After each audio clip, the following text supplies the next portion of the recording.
Gentlemen, this situation is escalating rapidly. If we don't take decisive action immediately, we risk losing control entirely. The glass shattered before anyone could react. Richard Cole's hand trembled violently as the crystal tumbler slipped from his grip and exploded across the polished floor. The sound echoed through the boardroom like a gunshot. Every executive froze. "Sir, are you all right?" one of the directors asked, rising halfway from his seat. Richard tried to respond, but his words tangled, his vision blurred, the room tilted. And then, a voice cut through the silence. "Sit down." Calm, firm, controlled. Ethan Cole, Richard's son. Everyone turned. Ethan stood at the far end of the table, hands clasped behind his back, eyes fixed on his father, not with concern, but with something colder, something unreadable. "Let the doctors handle it," Ethan added, already stepping forward. "We don't need panic." Richard's eyes locked onto his son. Confusion, hurt, a question he couldn't form. Two assistants rushed in. The board members whispered. Chairs scraped. But Ethan didn't move closer to help. He just watched as his father collapsed. 3 months earlier, the applause was deafening. Richard Cole stood at the center of the grand ballroom, a glass raised high, his name echoing through the hall. The empire he had built, Cole Industries, had just crossed $1 billion valuation. 40 years, Richard said into the microphone, smiling. 40 years of sacrifice, discipline, and loyalty. The crowd erupted again. At the front table, Ethan sat still, expressionless. Richard's eyes found him. And none of Congratulations, this, Richard young continued, man. voice You've softening, earned this honor. would mean Thank you, anything sir. if I didn't have someone to pass it on I'm truly grateful to. for your support. A spotlight drifted toward Ethan. People turned, smiled, clapped. Ethan forced a nod. "Come," Richard gestured. Ethan stood slowly and walked to the stage. Richard placed a hand on his shoulder. "My son," he said proudly, "the future of this empire." More applause. But as Ethan looked out into the crowd, something burned beneath the surface. Not pride, not gratitude, something else.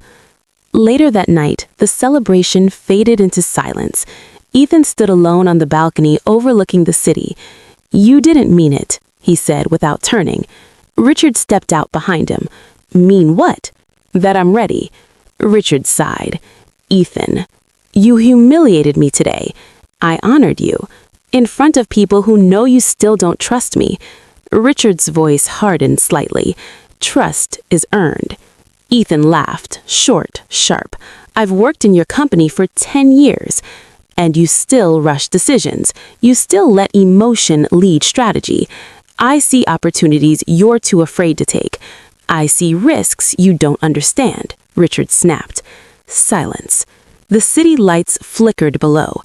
"You're not ready to run this company," Richard said finally. Ethan turned slowly. "And when will I be? When you're dead?" The words hung in the air.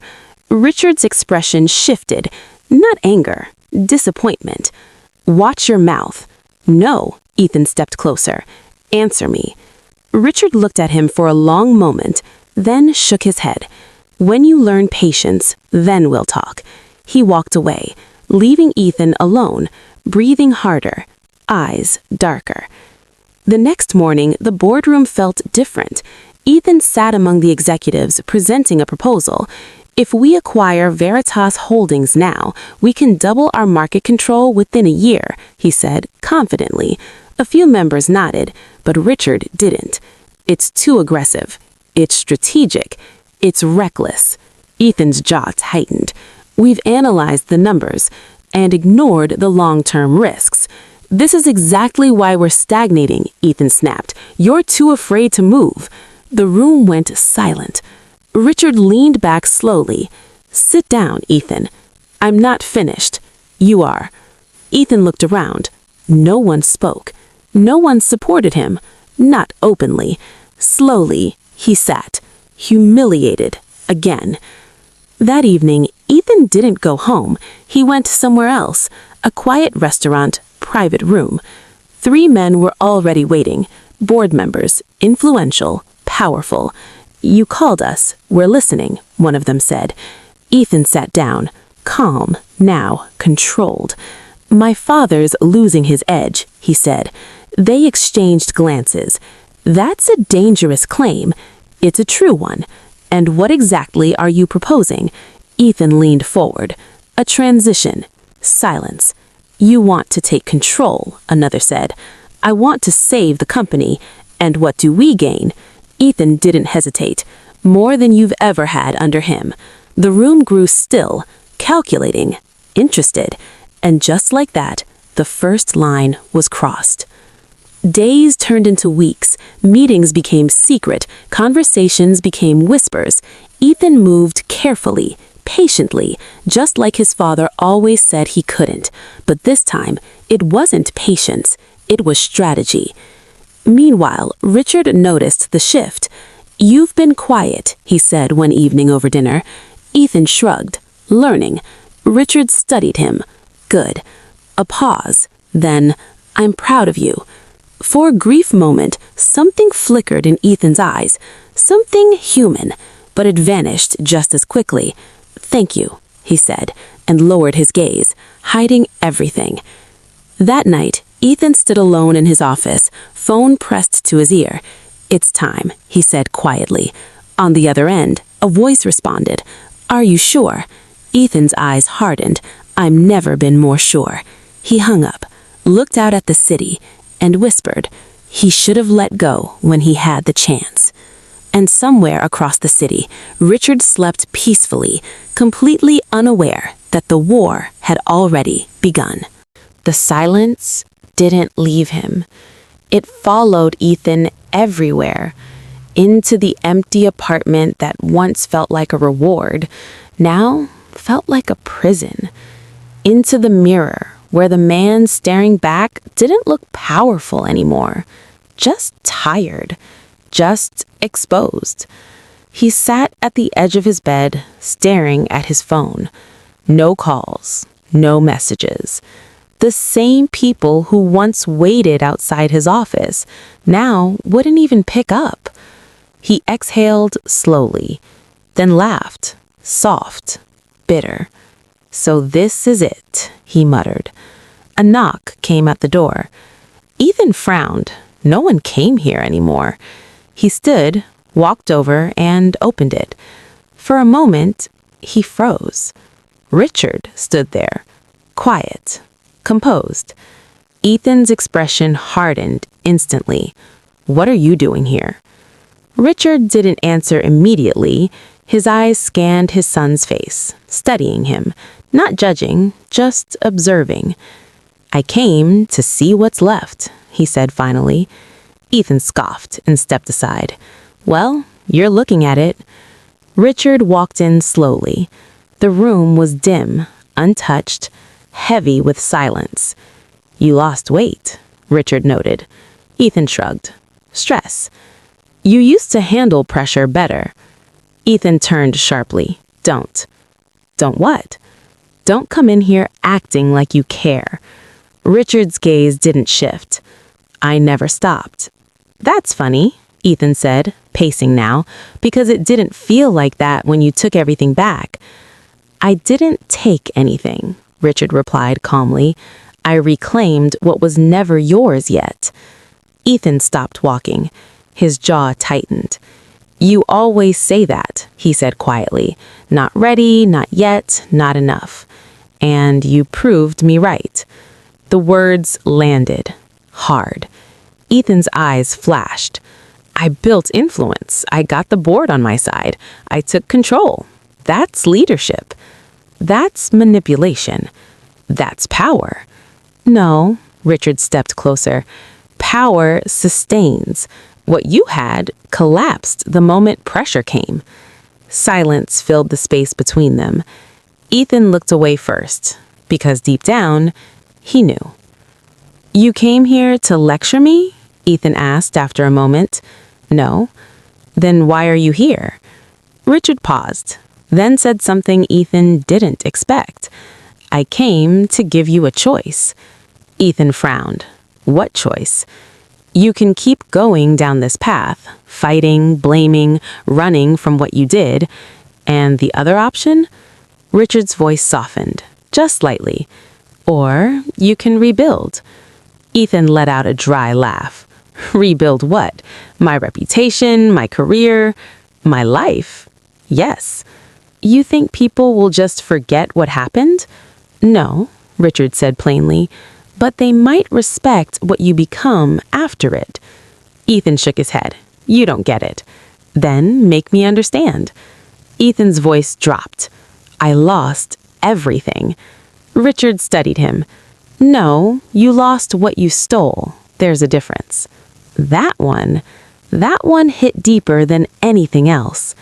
Ethan's shoulders dropped slightly, not in defeat, in realization. I hate you, Ethan said suddenly. The words hung in the air, heavy, honest. Richard didn't react immediately. I know, he said. Ethan looked up, surprised by the calm response. And I'm okay with that, Richard continued, because one day, when you're ready to be honest with yourself, you'll realize it wasn't me you were fighting. Ethan swallowed. His throat felt tight, but he didn't respond. He couldn't, because something inside him was starting to crack. Richard turned toward the door.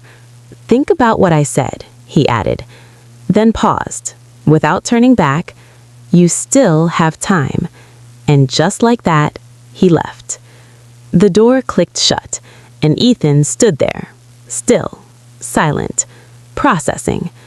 For the first time since everything fell apart, he didn't feel angry. He didn't feel defensive. He felt exposed. Days passed, then weeks.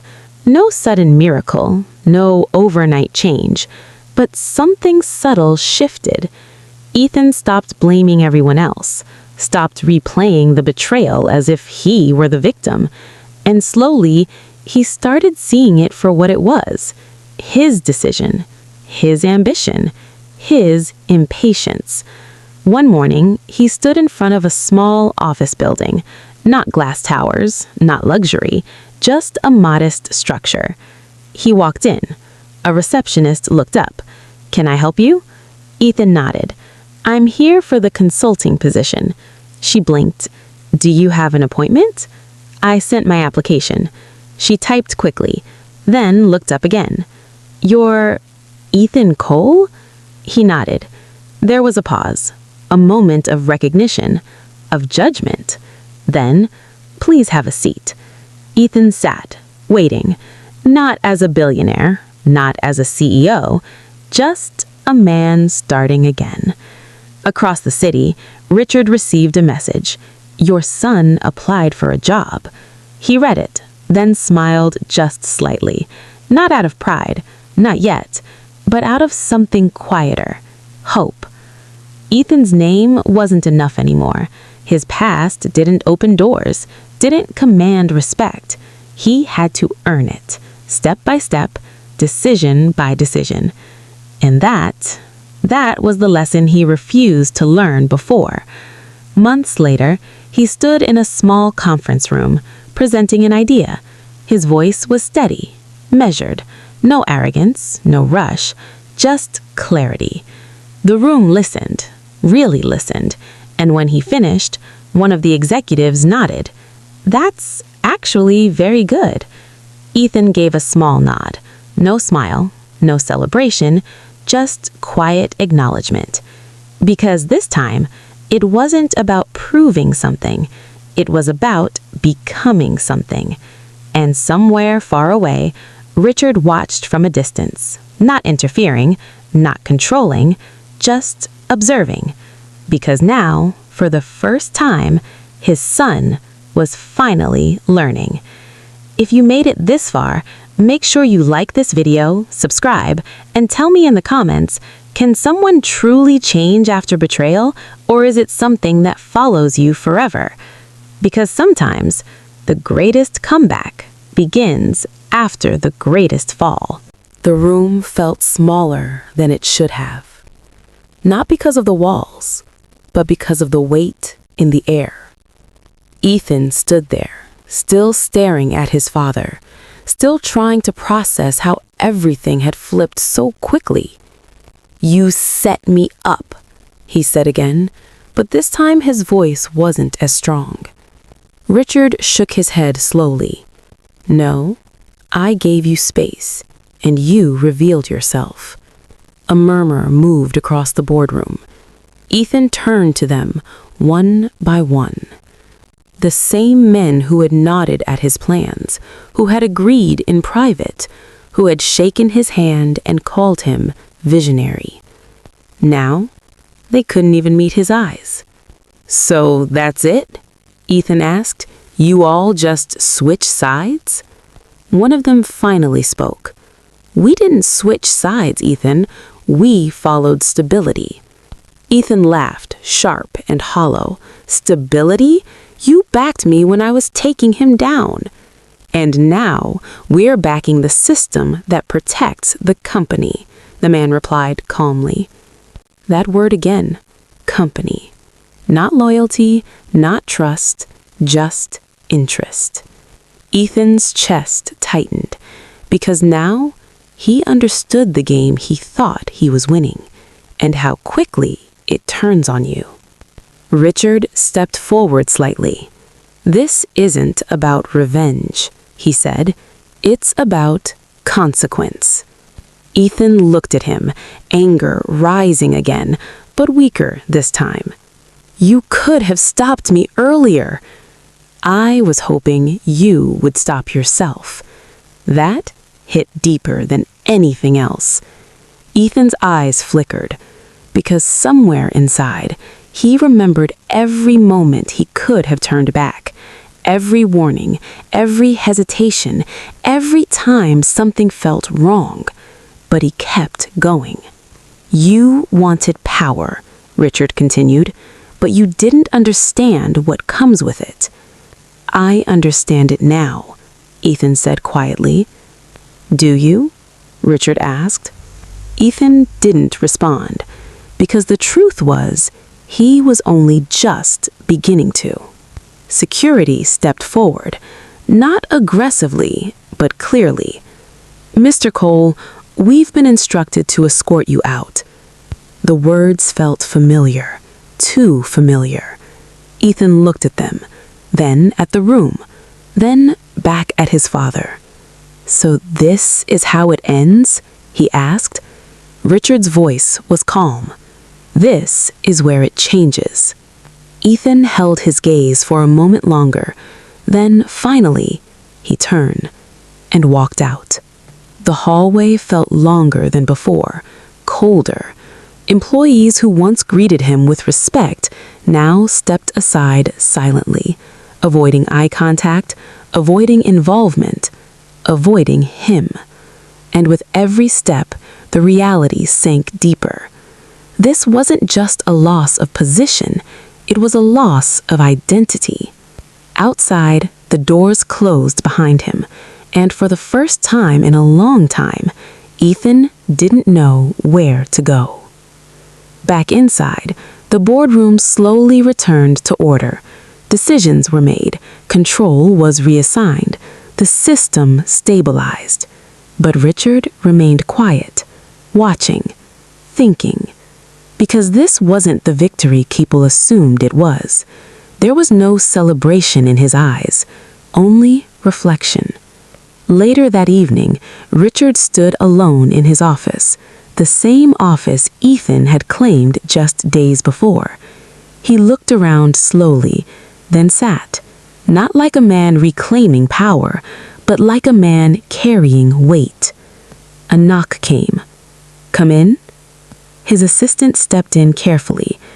"Everything has been finalized, sir." Richard nodded. Then, after a pause, he asked, "Where is he?" She hesitated. "He left the premises. We don't know where he went." Richard leaned back, eyes closing briefly. "All right," he said quietly. "You don't want us to monitor the situation?" she asked. Richard opened his eyes. "No." A pause. Then, He needs to face it. Night fell across the city. Lights flickered. Life continued. But for Ethan, everything had stopped. He sat alone in his car, parked along a quiet street, engine off, phone silent, hands resting on the steering wheel. His reflection stared back at him through the glass, and for the first time, he didn't recognize it. "I won," he whispered, but the words sounded empty, wrong, because if this was winning, why did it feel like everything was gone? His phone buzzed suddenly. A message from an unknown number. He frowned and opened it. Power without foundation always collapses. This was never going to last. No name, no signature, but he knew. He knew who it was from. Ethan leaned back in his seat, closed his eyes, and exhaled slowly. Because deep down, he couldn't even argue with it anymore. Days passed, then weeks. The headlines went and went. Leadership crisis at coal industries. Controversial transition raises questions. Former CEO removed under unclear circumstances. And then, silence. The world moved on, like it always does. But Ethan didn't. Not immediately. He stayed in that space, that moment, that consequence, long enough to feel it, to understand it, to stop running from it. Because for the first time in his life, there was no one left to blame. And somewhere in that silence, a new realization began to form. Not loud, not dramatic, but real. Power isn't taken, it's sustained. And anything taken the wrong way will eventually return to nothing. Months later, the city looked the same, but everything felt different. Ethan stood at the edge of a smaller office building. No luxury, no attention, just opportunity, a different kind. He took a deep breath, then stepped inside. Meanwhile, across the city, Richard received a report. The company was stabilizing, trust was returning, the system was holding. He nodded, then set the file aside. Because for him, the company was never the greatest investment. His son was. And even after everything, he wasn't ready to give up on that. If this story kept you watching till this point, don't forget to like, subscribe, and share your thoughts below. Because the real question is this: when power tests your character, will you rise with it or destroy everything to get it? Because in the end, it's not the fall that defines you. It's what you choose after everything is gone.